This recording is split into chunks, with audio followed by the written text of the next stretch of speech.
आपसे क्वेश्चन में कहा गया है जब किसी संख्या को हम 40 बढ़ा देते हैं तो वह स्वयं की 125% हो जाती है, तो मूल संख्या क्या होगी। तो आपने कितना बढ़ाया है उसको 125% बनाया है कब, 40 बढ़ाने के बाद।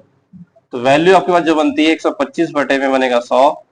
इसे सॉल्व करते हैं, 25 पंजे 125 और 25 का 100।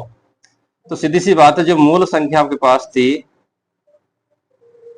वो 4 थी, और न्यू संख्या जो बनी है वो 5 बनी है। ठीक है, इन दोनों का डिफरेंस कितना है, 1 यूनिट है। और आपने कितना बढ़ाया 4 को, 5 बढ़ाने के लिए 40 बढ़ाया है, तो 1 यूनिट की वैल्यू कितनी हो गई, 40 हो गई। क्योंकि आपसे पूछा क्या है, उसने आपसे पूछा है मूल संख्या, तो मूल संख्या कितनी आपके पास में 4 है, तो 4 की गुणा कर देंगे आप 40 से, तो बन जाएगी मूल संख्या 160। तो मूल संख्या कितनी आपके पास में 160 आ गई।